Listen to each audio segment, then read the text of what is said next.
This is the Six Figure Home Studio Podcast, episode 79. You're listening to the Six Figure Home Studio Podcast, the #1 resource for running a profitable home recording studio. Now your hosts, Brian Hood and Chris Graham. Welcome back to another episode of the Six Figure Home Studio Podcast. I am your host, Brian Hood, and I'm here with my amazing, bald and beautiful co-host, Chris Graham. Chris, how you doing today, man? I'm fantastic, Brian. How are you, sir? I'm doing pretty good, man. My air conditioner is kind of wonky right now in the studio, so it is running 24/7, just barely keeping it 74 degrees in here. It's like 85 degrees outside. Not even that hot. Ugh. I called my air dude. He hasn't called me back. So other than that, things are good. I'm just sweaty right now. We just finished a podcast episode, we did things completely backwards today, which we're going to talk about in a second, but I just finished a podcast episode, so I'm sweaty because it's hot in this house. So that's where I'm at. Other than that, and I got a slight headache. So really, I'm not great. But I'm American, so I'm trained to just say I'm doing awesome. That's how we do here in America. Yeah. Well, good for you, Brian. Way to put on a happy face, my friend. I am happy. I love what we just talked about, but I do have a headache and I am sweaty and I can't wait to get up. Well, I have no idea what we're doing, but I can only guess that we're recording this right now as an intro for the episode that we just sort of accidentally recorded. The way the podcast works typically is Chris and I will go down a long checklist, and then one of the points of that checklist is to discuss topic ideas for today. Newsflash, we don't actually know what we're going to talk about each week. We just come and then we talk through ideas, and eventually one pops out. They're like, hey, that's something that is really a struggle. We see this in the community, or Chris sees it with his coaching clients, or I see it in profitable producer course students, or insert thing here. We just realize it's a problem, or something that we're experiencing ourselves in our own businesses. But we started talking about potential ideas for an episode. We started talking about finding your own blind spots in your personal life and your business. And then it sort of launched into this conversation, this really good conversation you and I had. And then somewhere halfway through it, we decided this is the episode. So sorry, we're just going to keep talking. And then eventually we'll figure out what to do with the intro. Chris, what is the topic for the episode we just recorded today, Chris? It's sort of two things. It's how to find your own blind spots, why it's important to find your own blind spots, and I guess this third thing of the power of community and the power of having relationships with people that can help you do that. We talk about finding a mentor. We talk about go where you need to go to grow.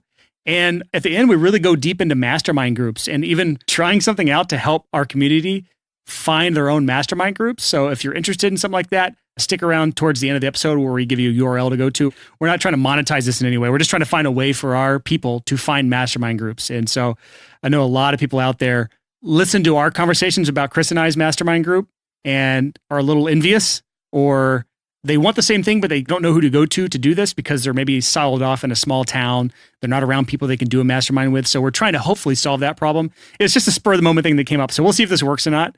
Anything else, Chris, before we get into this? I think that's it, man. This conversation was incredible. It was really encouraging to me. And I'm glad that we just sort of were laid back about letting our conversation turn into an episode. Yeah. So if you're wondering why we sound way less energetic at the beginning of this interview or this conversation, it's because we were just talking. Chris and I, we bump up our energy levels 10x when we actually start the interview, especially because I start off welcome back to another episode. I start off really energetic and that kind of carries into the episode. But when Chris and I are just talking, we tend to be a little more relaxed and chill. So that's probably the tone when we transition to this. Anyways, I'm going to stop delaying. This is the conversation Chris and I just had. Enjoy. I think this is fascinating. There have been a number of books that I have read over the years that I have fixated on something they said, and it was the wrong thing at the wrong time. And so for me, one of the biggest things that I took home that was the most dangerous was I read Good to Great.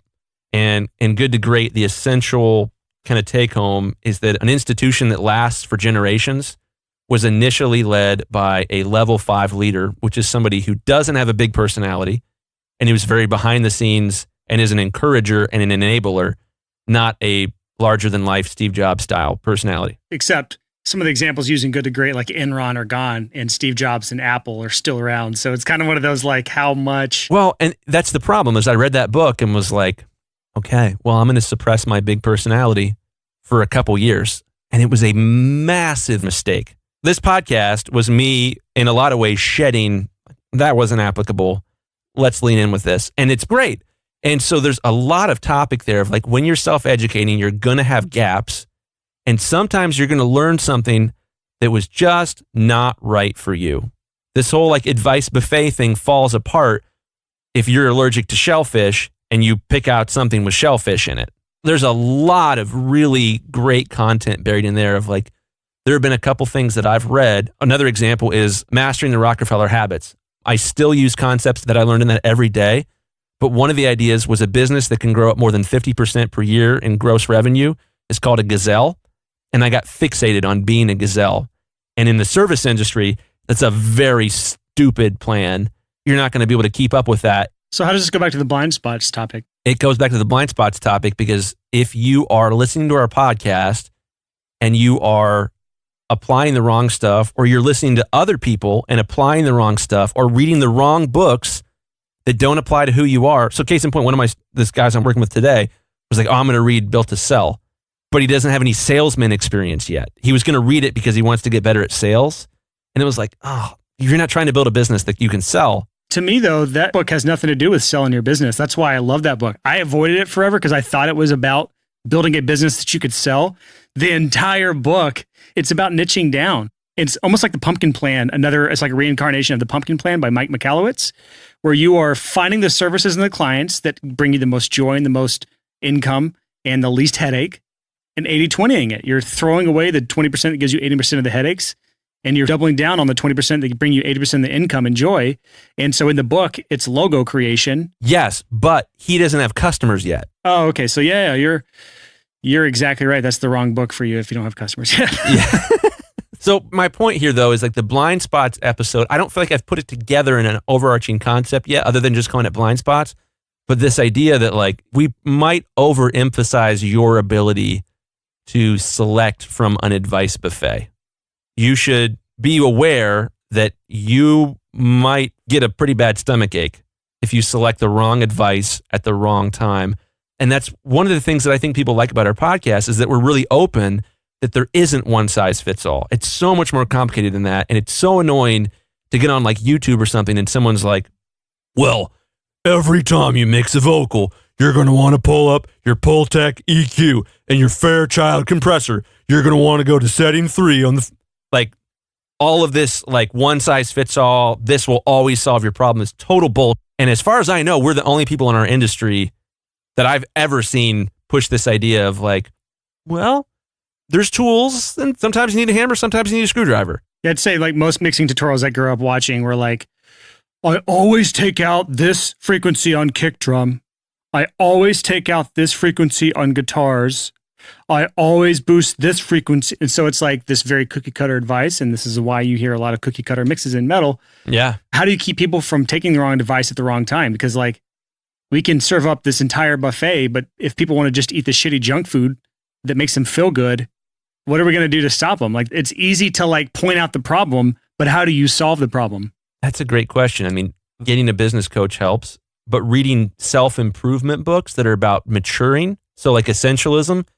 I'm reading this book right now. I don't know if you've read it, The Subtle Art of Not Giving a Bleep that out, James.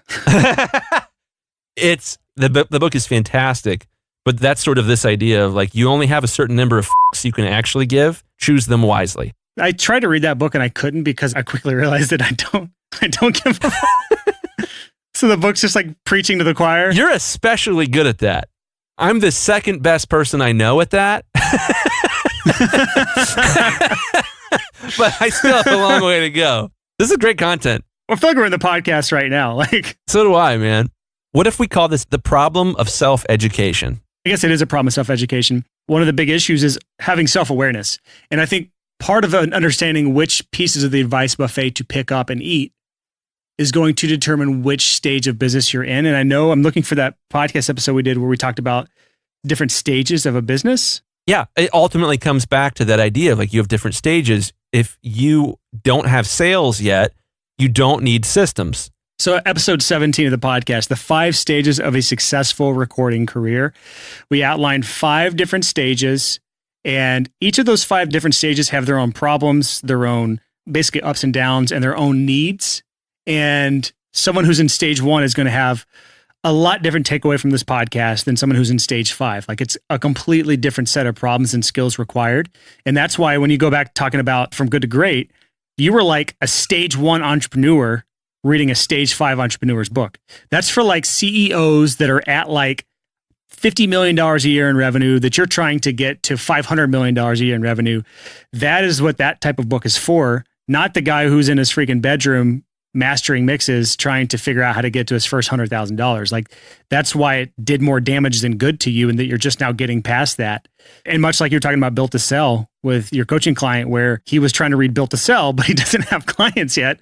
So that book isn't applicable to him yet. So I think part of it's identifying what stage you're in. I think episode 17 is probably a really good episode to go back to and kind of re-listen to, because it came out more than a year ago, March 6, 2018. So like, I don't know how about anyone else's, but I'm the type of person where if I haven't listened to a podcast episode in a long time, I need a refresher. And so in the context of this episode, if you're trying to figure out what piece of the advice buffet do I need to listen to so that I am not missing these blind spots, first identifying what stage you're at, and then start figuring out which pieces go with it. Anything else with that? Well, I think a lot of this stems back to some of our societal issues with education, with big education. And oh God, here we go. We got Hippie Chris coming out. Here we go. Yeah. For those who don't know, Chris is the biggest hippie I know. He doesn't have like long hair flowing down to his back of his neck because he's completely bald shaven. But if he had hair, it would be down to his butt. He would have it in a braid. He would be wearing a jean jacket and a purple shirt. Wait a minute. I am wearing a jean jacket and a purple shirt. And I do have some flair on it. I got a pin that says there you go. 100% jazzed. You literally have a pin on it and you called it flair. What movie is that from? Office Space. Yeah. Okay. So anyways, you're going into your hippie rant, which some people resonate with and some people will hate. So we love polarizing content on this podcast. Go for it. Let's just say some people resonate with and some people haven't resonated with yet. Ooh. So I think I'm only like 40% serious there, guys. I'm not that arrogant. But I think some of this comes back to education, that we were told as kids, there's a way to do things. And as a result, we believe there's a way to do things. In business, the only like standard advice that works 100% of the time is you have to be unique in the marketplace.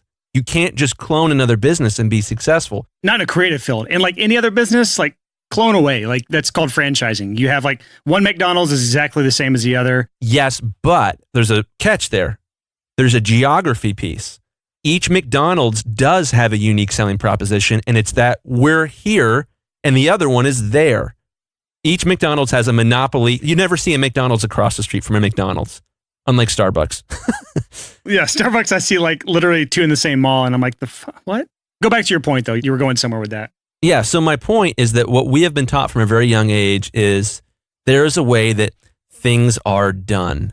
And when you get on, we were talking about this earlier, this idea of you go on YouTube and you're like, oh, I need to learn how to make a better sounding snare. It's not hard to find a platinum record selling person who tells you every single time you got to use this compressor and these EQ settings and this preset.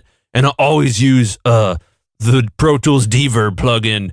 Why do you sound like a neckbeard, like gamer dude who hasn't slept in 6 weeks because he's been on a Warcraft binge and has chips on his shirt? That's all the baby boomers that are successful in our industry. They all sound. That's what they all sound like that. Okay, and we've lost 3 of our listeners. Oh, sorry guys. Have a good one. Because we don't have many of those people on our podcast. Actually, maybe we do. I don't know. I hope we do, man. I hope it's a wide variety. I hope we do too. I hope you're not actually making fun of them. I'm not. What I'm making fun of is this one size fits all mentality.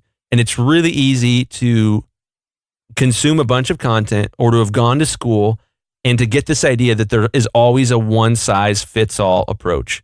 And all you have to do to get quote unquote mastery is find that one size fits all approach. And it's just out there waiting for you in a YouTube video. And all you have to do is find it. Life is so much more complex than that. There are so many more shades of gray. Let's back up. So a pharmacy. Our podcast is a lot like a pharmacy. There are many different medicines for your business in there. Some of them are behind the counter. Some of them we don't talk about because it's like, well, here's the thing with that piece of business knowledge. For some people, that's the one thing that will keep their business alive. But for others, it will kill it instantaneously. That's a good example. Most medicines are medicines in some contexts and poisons in other contexts. Dang. That's so tricky when you're trying to self-educate because you naturally are going to have these gaps, and there are naturally going to be things that you learn that you didn't realize were actually poisonous for where you were. And that was my issue with the book Good to Great. Jim Collins is amazing, the author, but that book is for corporate people. It's for people with huge organizations that are trying to figure out how to stay relevant in an era of change. And I have no intention of building a huge corporate entity that trades on the NASDAQ or something like that. And so I read that book and was like, okay, these are gospel truths because this was on the New York Times bestseller. This must be one size fits all because Jim Collins is about as wise as they come.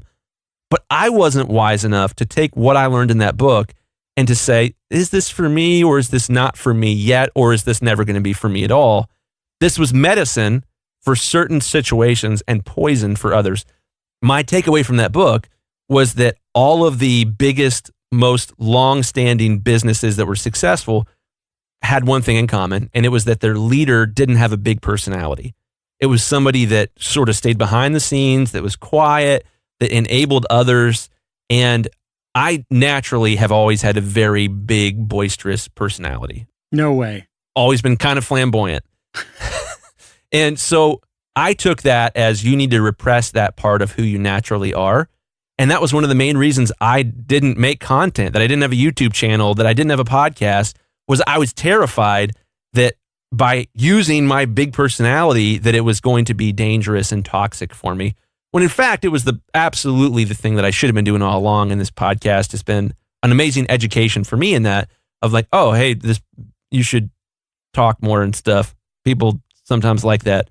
So what other blind spots are people kind of missing out on right now? I think, did we talk about the one that you had the realization on this week when I kind of like stuck you with a hard truth in the gut? Did we talk about that earlier? I don't even know what we talked about. Because like, I'm sure we prefaced this in the intro of the podcast. We just started talking about topic ideas, and then this naturally morphed into a conversation where we're like, all right, we're just going to keep this as the episode. So I don't know exactly where in the conversation this picked up, but go back to that story, Chris. Yeah, okay. So confession, guys. All I've ever wanted as an audio guy is free stuff. I know many of you relate with this, but as a kid, I was in a weird spot in that my parents had a lot of money, but we were very tight with our budget. I never had like disposable income or, my mom wouldn't like go out and buy me some random thing that I wanted ever. Which is why your parents had a lot of money. Now that you see it from the other side, yeah. This is true. So I was always MacGyvering. I was always like negotiating and trying to find a way like, can I borrow this or can I have this or, I didn't have any money. So I was trying to like barter with people in other ways. And as a result, I kind of have this fixation with free gear. And this podcast has made me struggle because we have had a lot of opportunities to get free stuff. You even shoehorned a gear slutty section at the end of a podcast called Mail Time or something at one episode. Yeah, I know. Well, it was because I'm obsessed with free gear. So like case in point, full disclosure, we have been thinking about taking sponsors on. One of the companies we're the most interested in working with is SonarWorks. SonarWorks sent me this amazing pair of Sennheiser 650 headphones with their software, and I'm obsessed with it. There's your gear slut alert for the day. But I got so fixated on, oh my gosh, somebody sent me headphones. I'm high. And I started focusing on it a lot. So we went to NAMM, and I'd been reaching out to all these companies and talking to them about free gear. And it was a weird experience. I just was super obsessed and fixated on it. And we were hanging out the other day, and we were in our mastermind group, which we call Blammo. It's me, Brian, Bjorg Dixon, Chris Salim that does Mixed In Online, Matt Boudreau of Working Class Audio, Lid Shaw of Recording Studio Rockstars, Ian Shepard of all of the Loudness Wars stuff. He's got a bunch of different things that he does, and a couple other people that show up every once in a while. And we're just kind of having a conversation, and I shared with the group that I had found myself struggling with the whole getting stuff for free thing. I fixate on it. And Brian said something that only like Brian and I could say to each other that wouldn't like offend a normal person. But he said, you got kind of frustrated with me on the call, and you said, Chris is like, he's like a horny 14-year-old that's obsessed with sex when it comes to getting free gear. And it was this like, oh. When you have the allure of gear dangled in front of you, you're like a just past puberty teenage boy. Yeah, that's like all I can think about. That's how you act. That's how your mannerisms are. That's how your face lights up. It's like exactly how I see it for you. It's stupid. It's ridiculous. Yeah, it's kind of dumb. Well, you said that, and there was this moment of like, ooh, he's right, and that's disgusting. I need to stop that. And so this sort of blind spot thing, it was like a really big epiphany for me, and my wife was just super pumped that I understood what you said and that it clicked with me for some reason, because she knows this to be very, very true about me. She knows you better than any other human on this earth, probably. Yeah. And that means she is very aware of your gear slut, because someone who's probably listened to one time of the podcast is aware of your gear slutness right now. Yeah. So, man, it's been interesting. It's been a really interesting week for that in that regard, because it's challenged me to look at how I use my time. It's challenged me to look at how I use my energy. And man, it's been really, really, really healthy to just suddenly be like, oh, I can see in that blind spot now. And I've been wasting all this freaking time on this stupid thing. I know this is probably like I'm ranting, and this probably doesn't feel like it applies to many people that are listening. Maybe it does. I don't know. I could say it absolutely does, because so many people, it may not be gear or free gear, but there's something that you obsess over like a teenage boy. There is something that you obsess over that is not pushing you forward at all. And that's the biggest blind spot that's probably worth fixing in your life. Whatever that is, it could be gear, it could be mixing tutorials, it could be this podcast, there's a number of things that it could be, but it's something that you obsess over. You spend all your time and effort and energy wasted on trying to figure out or consume or learn about. You're just using it as a distraction instead of working on the things that are actually going to push your business forward. And that is half the battle as a solo entrepreneur. You don't have someone in your life that'll sit you down and tell you like, hey man, you are so far off the beaten path of where you should be. Like you are so far off track as a business owner. Like most people do not have the person that are going to sit down and tell them that. And so you go down these rabbit holes as a solo entrepreneur where you do not have the ability to get out of it. You don't even know you should get out of it because you are in this weird feedback loop without outside perspective. And until you have someone that can sit you down and slap you in the face and say, Chris, stop obsessing over free gear, you don't. Yeah. Well, man, here's the motif that I, always use in the podcast. If I could go back in time and talk to Chris Graham from 16 years ago. There we go. We switched the number finally because your birthday was recently, for those who weren't aware. This is true. If I could sit down with him and be like, look, dude, don't do this, this, this, and this, and make sure you read that, and that, it would have made such a difference in my life, in my marriage, in my friendships, in the quality of the projects I made. I would get in these situations where I would just fixate on the wrong thing and didn't realize I was fixating on the wrong thing. And it made it tricky with clients, especially when I was producing. And it made it tricky with trying to be done with work at the end of the day and hang out with my wife. Man, it is just such an important thing. And we live in an era where there's this dangerous lone wolf mentality that all you need is a computer, Google, and YouTube, and that's it. You'll be fine. I'm guilty of that too. Like the first 7 years of my career, I was preaching that. I was like, I went to the University of Google and I learned this all on my own and I don't need anyone else's help. Like I was that guy that was siloed off. I was in a bubble 24/7, like no outside input. And my mental health suffered for it. My social life suffered for it. My physical health suffered for it. And so that is a definite danger. And I was definitely one of the people that were preaching the virtues of self-reliance. And only now in my old age and wisdom of 32 am I starting to realize that having outside perspective, having friends, having people that have had a different life perspective than you, a different life experience than you, only once you have these sorts of people surrounding you, do you really find those weaknesses and those blind spots that you were absolutely oblivious to. Case in point, my friend Trevor, he was on the podcast on episode 71. Trevor is the guy that has in the past literally sat me down over dinner and pulled up an Evernote file of shit he wanted to talk to me about. I love him. He's so awesome. He's the kind of guy, he will take notes on shit you're doing wrong, not in a mean, you're doing this, and this wrong. Not in that at all. But he'll say dude, you are really walking all over people when you give them business advice. The first time I sat down for a lunch with the CEO of Soundstripe, just to talk about their marketing stuff when they were getting started, I'd noticed something that I thought was a weak point in the way they were doing things.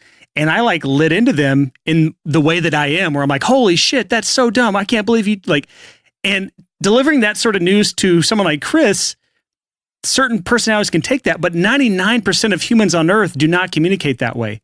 It's absolutely insane. And so like, eventually Trevor sat me down and was like, dude, the way you approached the situation like was not good. It was like very abrasive. It didn't make you look good. You were not doing yourself any favors towards building relationships. And that was something that after that moment when he had like a list, and that was just one example. That wasn't like, there was just one example on the list of things about like my abrasive personality and interactions, especially in kind of like a coaching situation. That is the sort of stuff like only when he sat me down and told me about this stuff did I realize that I had an issue. And this is not the first time this happened. In the past, it was complaining. I was a huge complainer for years where I would just constantly complain about every little thing. And until my friend sat me down and said, Brian, stop complaining so much. It's really hard to be around you. Did I make improvements? So all I'm trying to say at this point is surround yourself with people that are going to help you in the long run and stop siloing yourself off from the rest of the world. Totally. And there's a couple points I would make about that. One is that in our society, and back to my problem with education, is that somebody somewhere said, you know what we should do to teach kids things? Let's put all the kids that are the same age together and isolate them from the older, wiser, more experienced kids who can also teach them. This was a very dumb idea. And like there were some upsides to it for sure. But when you put people that are multiple ages in the same room, inevitably what happens is the older guy that's learned some stuff the hard way communicates to the younger people, and that ends up being a very, very good and healthy thing. Our society is fixated on only having relationships with people that are pretty much exactly your same age. You know, that's one of the things I love about a podcast is like I get life advice from Seth Godin every week on his Akimbo podcast. He is so much older and wiser, mostly wiser than me. And it's amazing to hear somebody with as much experience and wisdom as him and just like reset what I see as normal as far as wisdom and intelligence. If you're 22 and you only hang out with maybe 19 to 24-year-olds, that's a problem. Most 19 to 24-year-olds are not going to be like, yo, dude, you need to cut this out. And there's something really wrong with our society in that. And I think it stems back from this idea of like, everybody that I grew up with was no more than 1 year younger than me and no more than like 2 months older than me. It was a really narrow age group, and that really robbed me. At one point, my wife and I were going to a church that was all people in their 20s, which was even crazier because it was like, hey, we're all trying to like better ourselves, but none of us here have any more experience than anyone else here. So we're all doing the same stupid stuff because we've been isolated from the older mentor type people who could pour into our lives and say, hey, you shouldn't do that. I used to do that, and here's what happened, and here's the danger. I'm going to play the devil's advocate here. One of the bigger reasons they separate people in schools is more because older people tend to take advantage of younger people because of their own immaturity. Instead of passing the wisdom down, they end up taking advantage and bullying, and that's one of the reasons they silo off grades. And I'm sure it's obviously not the case across the board, but I would say in general, that's a big reason is that the older kids, maybe to a certain point, this is not the case, but most older kids do not have the emotional maturity to actually mentor younger kids. But that's just me playing devil's advocate, but we don't have to talk about it right now. No, I think that's actually an interesting rabbit hole for us to explore because yes, there is a drawback to mix up the ages and have a bunch of young kids with a bunch of older kids. You're going to have some older kids that are going to not be cool about that. But you're also going to have some older kids that are going to be pretty cool about that. There's upsides and downsides to having kids sectioned off in a silo of only kids their own age. And I think it's ultimately this question that comes back to this idea of one size fits all. Making a decision for all children everywhere or for all people everywhere that says this is the only way to do this gets really tricky when it comes to something as complicated as education. And I don't know, I think a lot of the take home for our audience here is that if you don't have one, friends in your life that will speak truth to you, or two, anyone that's older than you, or three, anyone that's like a coach or that's in a position of mentorship, or that it's specifically the relationship. The nature of the relationship is I'm going to tell you some stuff to help you be better. I'm going to mentor you, or I'm going to take you under my wing, or I'm going to train you. We have this weird thing in our society when you get a bunch of people that are all the same age and they all hang out, they develop an aversion to correction. Does that make sense? Yeah, I think one interesting thing to talk about here is something we haven't talked about before, but how do you find a mentor, Chris? How does one find a mentor? Because I'm going to talk about myself. This is where I was in 2011, 2012. Lacey Spring, Alabama, town of 3,000 people. And to get to my house, you took Dry Creek Cove Road. You turned left when you got to the junkyard. You passed 3 trailers, and when you get to the abandoned limo at the end of the gravel driveway, you turn left. That's my studio's driveway. I'm not making this up. That was actually how you got to my studio. That's amazing. All that to say, I wasn't surrounded by people that could speak truth into my life. Young, old, didn't matter. How does someone in that position find even a mentor that can help them see the blind spots in their lives or in their businesses? Like, how does one actually do that? Because the opportunity in Lacey Springs, Alabama isn't great. Now, granted, I was like 25, 30 minutes away from Huntsville, which is 250,000 people-ish, maybe 200,000 people. But still, it wasn't like I had the ability to go into town and get me a mentor. Like, there was just not an easy way to do that. Well, that brings up an interesting question. You know, we've talked about this a lot in the past, of if you live in a small town and you're trying to do this audio stuff for a living, should you move? I would say moving to find clients can be smart, but moving to find mentors is even smarter. Doing what you got to do to invest in yourself. Because here's the thing. If you get a client and you learn a thing or two working with them, great. That's going to help you for the rest of your career. What you can learn from a mentor can help you for the rest of your life, and in a significantly larger way than, oh, well, now I know how to gate snares a little more efficiently because I experimented a little bit and I saw a YouTube tutorial. So I would say a couple things. One, go where you got to go to grow. Ooh, that's like such a good slogan. It is.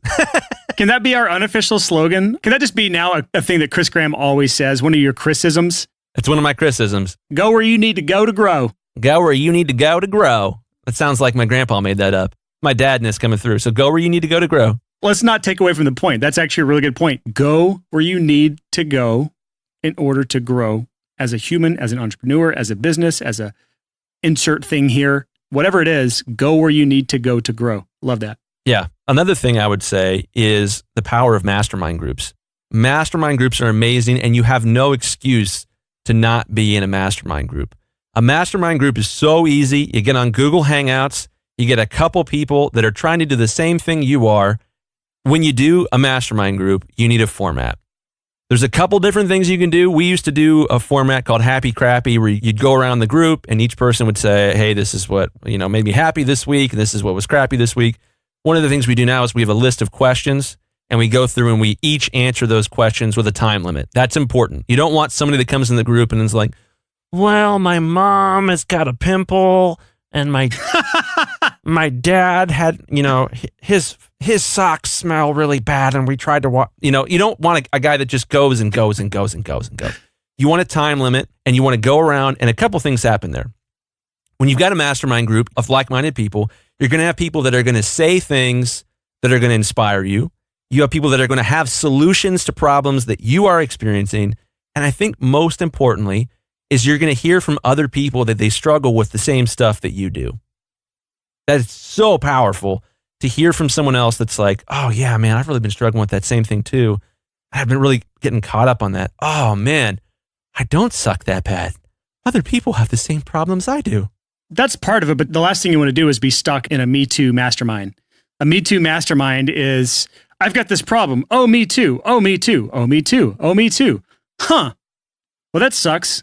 Next thing, that's not going to help anybody out. You really want a mastermind group that's diverse enough to where, yes, there are people that are experiencing the same problems with you, but there's also people that have experienced those same problems and gotten past those things and can help the entire group get past those things as well. So that's another thing, is you need people that are on the same playing field, the same general area, but at completely different industries or completely different perspectives, or at least different services if it's a studio thing, so that there's enough variety there to where you can help each other get through similar problems, but you're not all stuck in the same place. So here's the thing. There's a little bit of a competition when you make a mastermind group, and it comes down to you are the average of the 5 people you hang out with the most.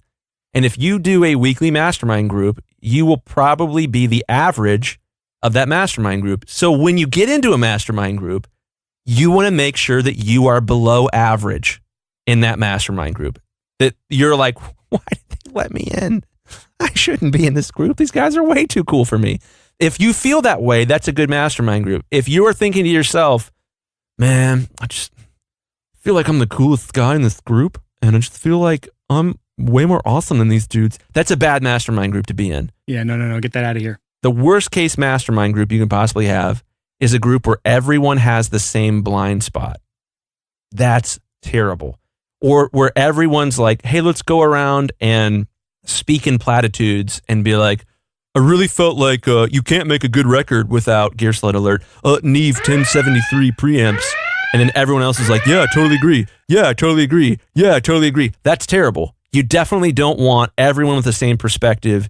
There should be some tension in a mastermind group, just like Brian and I described earlier, this idea where he walked in and was like, Chris is like a freaking 14-year-old boy who's obsessed. That was such a healthy facet of the mastermind group. And it's when you have a situation like that, we call that a hot seat. When there's a hot seat and somebody or the whole group says, Brian, why do you wear your hats with a straight bill? You look ridiculous.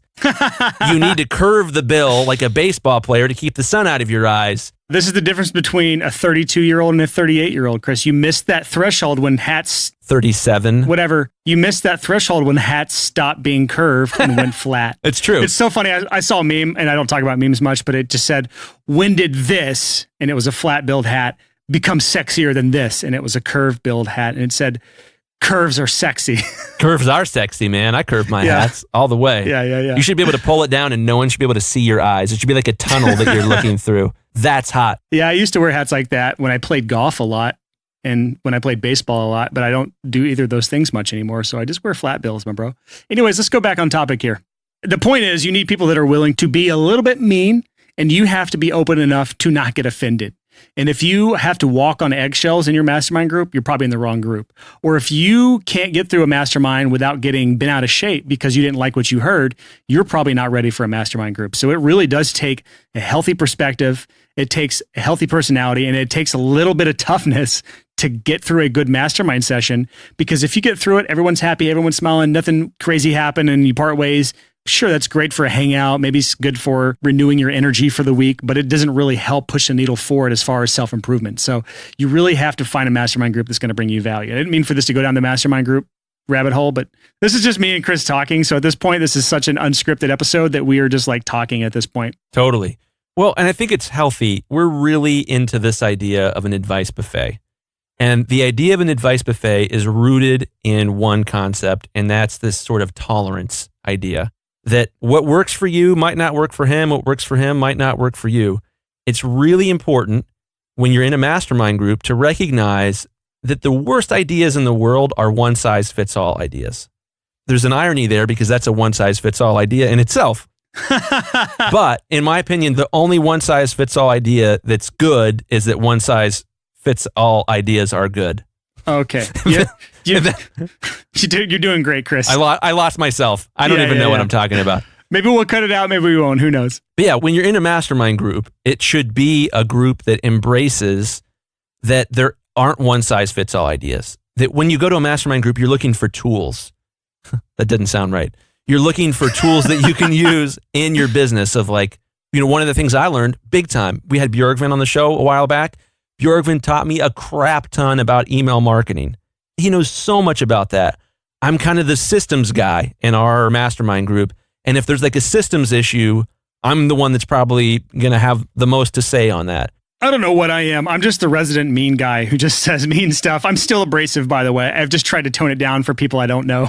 You're the successful guy in our in our mastermind group. You're the money guy. Everyone's like, gosh, how does he do this? Let's take his profitable producer course. It's good stuff, man. Chris, what do you think about this idea? And this just came to mind while we were talking. What if we helped some of our listeners get into mastermind groups? What if we created some sort of way for people to find each other for mastermind groups? That would be so cool. Yeah. What could we do for that? Landing page where they just sign up for mastermind groups and then we do something with that. Here's the deal, because this is not planned, by the way. We're just like, if I'm thinking about myself when I was stuck in Alabama, I had no one around me. I couldn't get a mentor. I eventually did move to Nashville, so I go where I grow, or whatever your phrase was, go where you need to go to grow. You got to go where you got to go to grow, man. That's right, man. Go where you got to go to grow. Yeah, so eventually I moved to Nashville, for those who don't know, in 2012. And Nashville was not a place where I found a ton of clients, because to this day, I think I've worked with one Nashville client since I moved here. So it's like, it never was a big part of my business. But what it did do is put me around amazing people like Trevor from Soundstripe, like Travis from Soundstripe, like my friend Brandon, who runs an agency of like 20, 25 people. These people in my life that I would have never, ever in a million years ever gotten around had I not made the move to Nashville. But that doesn't help the person who's stuck somewhere who can't move for whatever reason, whether it's financial or family or job or golden handcuffs, whatever it is, you cannot move. So there's got to be people that are stuck that can't get to somewhere where they can get a good mentor, but they might be in a good mastermind group, because ours just meets online. Like me and Lidge are the only people here in Nashville. Everyone else is spread around the US or the UK in Ian's case. Or Canada in Chris's case. Yeah. And this is something I do inside the Profitable Producer course. When we do the Accountability Accelerator boot camps, we usually do a few of those a year. We're about to start one up soon here, actually. When we do those, we put people into mastermind groups, and those tend to meet once a week. And we still have people that were in the very first boot camp that are still meeting up to this day, like 2 years ago or a year and a half ago. They're still meeting weekly, which is awesome to hear. But not everyone's going to be in the Profitable Producer course, because frankly, it's not cheap. And that means that if we were trying to help as many people as possible with this mastermind thing, it can't be limited to those that are just in the course. So like, I'm just trying to think of ways that we could help get people into mastermind groups that are maybe stuck in an area. And I don't know what that would look like if we do something inside our community, or if we do like a form that they fill out, or just fill out an email, like put your name and email in here, and then we'll let you know when we organize something. I don't know. What do you think, Chris? I think this is a really cool idea. You know, we had kind of thrown around the idea of doing some sort of, you know, paid community and of, you know, kind of higher end business coaching thing. I mean, we may still do that as long as the value's there, but this is one of those things like, I don't want to put a mastermind group of other people behind a paywall. You know what I'm saying? Like, yeah, it's not right. Yeah, if we do a high-end coaching thing and we help people create mastermind groups in that, and we are a vital part of those groups of help structuring it, like that's a completely different thing, because we're putting our time, effort, energy, and expertise in to help create those. But these, I feel like we can either put some sort of place where people can sign up or find each other. I don't know what the system would be. I don't know how hard this would be. This may be completely cut from the podcast if we can't figure this out, but I figured it's the least worth talking about, because this is a real problem that people probably have, and it'd be great for the community, man. Think about like our Facebook group. There's over 5,000 people in that Facebook group, and a large portion of those may need that. I have an idea. What up, boo? What if we did this like middle school gym class, dodgeball style, and we figured out a couple people, let's say a dozen to start with, that would be team captains. And we had a spot where people could go and sign up to say, hey, I want to be in a mastermind group. I love the podcast. I love the community. I want a weekly, you know, meeting of a couple people. I don't think more than 5 is good, but about 5 or 6 people. Well, you need like 5 or 6 core people, which means you're going to have about 10 in your group, because usually there's a handful that can't make it every week. So it's good to have like 10 people in the group, and about half of those will show up weekly. And then usually what I'll tell people is like, if people don't show up, they're not part of the group. It's one of those things. You can be strict about it or whatever. You can say like, we're kicking you from the group if you don't show up for a month or something. Or you can just say, like we do with Blamo, if you can come, come. If you can't, can't. You know, it's one of those, like, we're not that strict about it. Well, what if we kind of took some of the people that have been more active in our community, made those team captains, had a spot where people could go and say, hey, I want to be part of a mastermind group. And those team captains sort of dodgeball style were like, I picked Joe. And then the next guy's, I pick Steve. Here's my idea. I think we go to the sixfigurehomestudio.com/mastermind. We're going to have a forum. It's just going to be name and email. And what we're going to do is we're going to just see how many people are interested in this. If it's a pretty large amount of people, we will send out a team leader application. This is how we do it inside PPC, inside of the Profitable Producer course. We'll send a team leader application out, let people apply to be team leaders. We'll select a handful of those. We'll send another email out about people that want to join the mastermind groups. You'll fill another form out with the understanding that this information you submit will be seen by the team leaders, and the team leaders will go through and pick who they want in their mastermind based on the applications. If this somehow works, I'm going to be blown away that this actually works. Yeah. Yeah, it may not work, but it's worth an effort, because going back to the mastermind thing, it is really vital to have an outside perspective. It is really vital to have a community of some sort. If you're not around people that are like bringing you up in that average of 5 people, it's important that you get around those types of people that are going to help bring you up. And the only way I know to do that is either to go where you need to go to grow, as Chris says. And now I'm saying more than you, actually. I'm the one that latched on that. Or actually, you know what? Go where you need to go grow means online as well. Online Mastermind is a great way to do it. So 100%. Yeah. Well, hopefully we'll be able to get some of you guys involved in some mastermind groups that'll be encouraging to you. One of the things that's great about a mastermind is if it's well done, if it's the perfect combination of people, there's no competitors in it. You know, like Matt Boudreau and Lyd Shaw both have really popular podcasts for audio engineers. There isn't an ounce of competition amongst the 4 of us. No, if anything, we've all helped each other out. Like Matt Boudreau's listeners have found their way to us. Our listeners have found their way to him. And the same with Recording Studio Rockstars. His listeners have found their way to both Matt's and ours podcast. So it's like a rising tide lifts all ships, and that's how you should see your mastermind group. Everyone should be helping everyone else out. Rarely will you get into the place where it says zero-sum game, where if they win, I can't win. It's not how it works. There's a difference between the abundance mindset, where you are there to help everyone out, and they are going to help you out, and everyone's going to help each other out. That's the way it should be. And then there's the fixed mindset, which is just saying like, it's just the hyper competitive. If they win, I can't win. And if I win, they can't win. Zero-sum game. If you are the type of person that has that mindset where you are worried about getting into a group with your competitors, and if they find out your trade secrets, you'll never recover from this. It'll be detrimental to your career. That's a really good sign that you should probably get into a mastermind group to help get over that. Yeah, I mean, our mastermind group has just been amazing. We've all taught each other a lot, and a lot of cool stuff has come out of that mastermind group. This podcast came out of that mastermind group. I got a memory on Facebook yesterday. I check these every now and again, not all the time. And it was like memories from different past events in my life. And then it was like 2 years ago today, you added Chris Graham on Facebook. I saw that too. Happy 2-year anniversary, Mr. Chris Graham on Facebook Friends, which shows how quickly our relationship moved, because within 6 months of adding each other on Facebook, we were starting a podcast together. Yeah. And then within another 6 months, I was a member of your wedding party, I think, or maybe 9 months or something. Yeah, something. No. It was 1 year and 9 months. Okay. That's just because you took so long to pop the question. It just took you a while. I'm just a very intentional man. Very intentional man. True. So just to wrap this episode up, I think the whole topic that we started on was finding your blind spots. And the biggest problem with blind spots is you don't see them. They're blind spots. You have no idea what they are. Or if you know what they are, you have so much denial in place that you won't face that.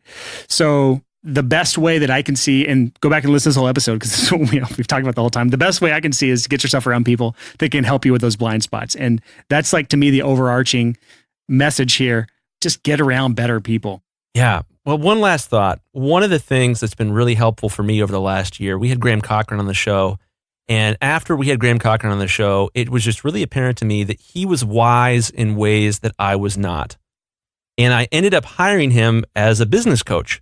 I worked with him for 6 months. We met once a month, and it was absolutely awesome. He crushed blind spots for me. Yeah. His perspective on such a large number of things was just incredible. And it's kind of weird because I've got a lot of experience in the building a service business area. He has a lot of experience in the building a content focused business area. I got no experience in the content business thing, and oops, the podcast took off. Now it's something I do a lot of. And so it was just absolutely incredible. And honestly, one of my biggest takeaways from working with Graham was, holy crap, business coaching is awesome. And that's why I started offering business coaching on the side. I am absolutely a full-time mastering engineer. I do this in the fringes. But what I have found is that hanging out with a student for an hour once a month has been one of the highlights of my day every day that I get to do it. It's honestly something where I get a little bit bummed when I don't get to hang out with somebody and see their eyes light up when we talk about strategies for them to build their business around their own lives and to gain the freedom that they want. So it's worth mentioning, to sort of pitch this, I've got a couple more spots that I could handle taking on from the coaching perspective.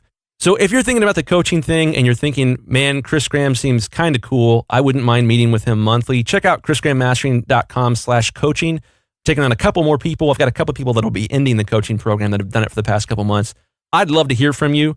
It's something I try to make affordable for everybody. I don't say yes to anyone that I don't think would make a lot more than what I charge for business coaching. So check that out, chrisgrahamastering.com/coaching. Maybe I can help you find some of your blind spots. And I don't do coaching mainly because I've got another project I've been very, very busy with. I mentioned at the end of last podcast, but it was FilePass. We just bought the .com domain. Chris, did I tell you about that? Well, I got the email. I saw that. Yeah, so we now have filepass.com. That'll be a platform we'll be launching somewhat soon. You're welcome to go there. I mean, if anyone listening right now, like I mentioned on the last episode, I didn't give any URL or call to action. We still had a ton of people go to the site, but we had just switched it over. So like the email form wasn't actually working. So anyone that signed up for beta didn't even get on the list. We've closed beta already. We're not taking on any more customers. But if you want to keep up with what FilePass is up to over the next few weeks or months, you can go there, sign up for the waiting list, and we'll just send you updates as they happen. So one of the hardest things in my business as an audio engineer is you finish a project and then you need feedback from the client on things that will be changed in the project. This is much more relevant as a mix engineer. When a mix engineer is working with a client, the client might say, hey, you know, I'm going to send you a giant, ridiculously poorly formatted email with way more information than I need. And like at 4 minutes and 22 seconds, could you turn up this vocal harmony by 1 dB? FilePass is this amazing service that Brian and Trevor are working on, where when you have a project with a client, you upload the file to FilePass and you send it to the client. You can put that file behind a paywall, so it's a potentially finished mix. The client can then pay you in full for your services before being able to download it, or they can request revisions and go through a whole amazing format of selecting points within that song and putting notes in there of saying, hey, could you turn this up? Hey, could you turn that down? Hey, could you tune this vocal, etc. It really streamlines the revision process. And in my opinion, when you're building an audio services business, one of the most ripe for systemization parts of those businesses is the revision process. It can be really tricky, especially if you're doing multiple stages of revisions, to keep everything straight and to not have like, well, we got this Facebook message over here and an Instagram message over here and an email over here and a text over here. Let me take all the information from all the different band members, put it together and use that as revision requests. When you're using one system like FilePass, all of a sudden, all that information comes in from one spot and you can go through those multiple versions with clients and they can easily see the progression in their work, and it's awesome. So you guys should check out FilePass. Well, even just to add to that, I even had really, really good systems for how I collected revisions. I had a template I send out and they had to format it a specific way, and then they would do that and it would be perfect, but I still had to then copy and paste their email with all the revisions and put it into Evernote. And then as I did each revision, I would go back into the Evernote file and I would like make it bold or cross the line out so I knew which revisions I had done. And then when I was done, if I had a question about one, like I don't know what they meant about this, I had to copy that specific revision request, put into an email, type out exactly like, I don't understand what you mean here, or this revision is really dumb, I'm not doing it. Or I would have to like reply that way. And then there would be like 3 or 4 of those that I would have to then send the email, and then they would send another email back to clarify. And then I would have to either copy and paste that back into the Evernote file. It was a great system. It was the best I could do, but now I don't have to do any of that. It's literally get a revision from a client. If I have any questions, I'll just hit the reply button in the comment and ask them what they're talking about. And then we'll have the conversation in the comment thread. And then I can mark the comment as done and archive it so that I now know that I've done that revision and I don't have to do anymore. But I also have record of it, so that if they ask for any counterintuitive revisions, so it's like turn the vocals up 2 dB here. Well, now I can't hear the snare drum. Well, 2 mixes ago, you asked me to turn the vocals up 2 dB, and that's going to drown out the snare drum because they're fighting for dominance in the center channel. Let's talk about this because this is what's going to happen is you're going to keep asking me to turn things up and it's going to turn everything else down. So let's have a real actual conversation about this. That is making this so much easier. So that's my 2 cents on FilePass. Well, I'm really excited about this. One of the things that's the biggest bummer that I've heard from people when they are working with a client is sometimes you get an ornery client. I love that word, ornery. Ornery?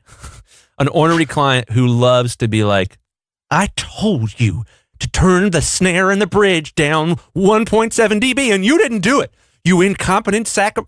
You get sometimes clients that really fixate on bossing people around. And when you've got a system like FilePass where all of the information's in one spot and you can be like, no, you didn't say that. It's not in FilePass. So Yeah, my whole goal is to make the software the bad guy so you don't have to be. So when you need to collect a payment from a client, send them a file, then they realize they can't download the file from FilePass until they pay for it. And then you don't look like the bad guy. Or when you say, hey, this is what your revision actually said, look at FilePass. Now we're the bad guy for you so you can look good. That's amazing, Brian. Well, I'm sure that's going to be awesome. I'm sure you and Trevor are going to crush it because you guys are two of the smartest people I know. But that's why I'm not offering coaching, Chris. In case you were wondering. Well, I am. So there's a couple more spots. chrisgrahammastering.com/coaching. Check out filepass.com. Look at us. We're How many calls to actions can we put in a single episode, Chris? I don't know. Follow me on Instagram at Brian_H00D. Wait, what? Oh, I messed it up. We should stop talking. So that is it for this episode of the Six Figure Home Studio podcast. Hopefully that episode wasn't too rambly for you. I think we hit some pretty good points, even though we kind of just stumbled into the episode topic.